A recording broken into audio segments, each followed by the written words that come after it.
Friends, colleagues, one thing that really annoys me about this insidious little line that comes from UKIP and most of the Tories, that we need a referendum because people haven't had a say on Europe for 40 years.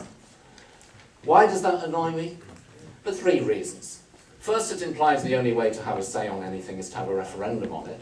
Then what other issue in Britain and British politics can you say that about? Almost anything. We are a parliamentary democracy. If you say we've not had a say on Europe because we've not had a referendum on it, then you are denying that democracy exists at all in Britain on any other issue. Secondly, it annoys me because it implies that there really is an option, that Britain could somehow be moved from Europe to Latin America. And the third reason it annoys me, above all, is because what on earth do they think that European elections are, after all? Every 5 years, we have European elections. They're our opportunity to shape the politics of the European Union, to choose its direction. No other international structure has anything like that. We should use it, and we should make use of it. Of course, there is a grain of truth in the argument that European elections have been fought so much each time on national issues.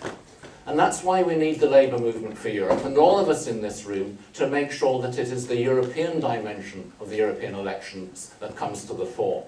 This is a choice about what direction we want Europe to move in.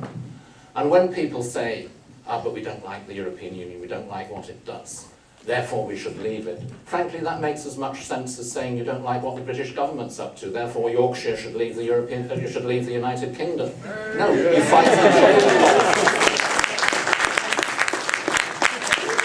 If you don't like what's being decided, if you don't like the policy, you fight to change it. And in Europe, that means fighting at two levels. The national governments who send ministers to the council, who are changed through national elections, Julian's already mentioned Germany today, and the European Parliament. Since Lisbon Treaty, nothing can be adopted at European level in terms of legislation without the approval of the European Parliament.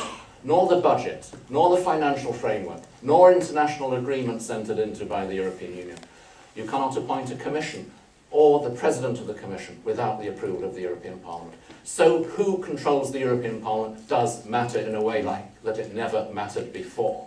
And we've got to fight for a socialist majority, a strong socialist group, a left majority in the European Parliament. It's not a fight between countries, it's a fight between political and ideological choices. We've got to get that message across. We've got to Europeanise these elections. I want to see on television, not just Ed and Emma speaking for us, but Glenis, our leader in the European Parliament, and the socialist candidate for president of the Commission.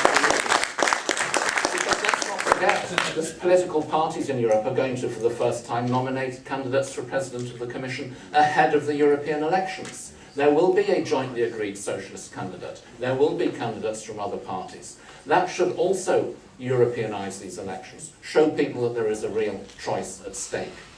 And we've all got to not only go out there and campaign, but we've got to make sure our whole party goes out there and campaigns on the European dimension of the European elections, not just on the very important national dimensions of European elections. That's why we need a strong LME. That's why we need all of you to do your bit. Thank you very much.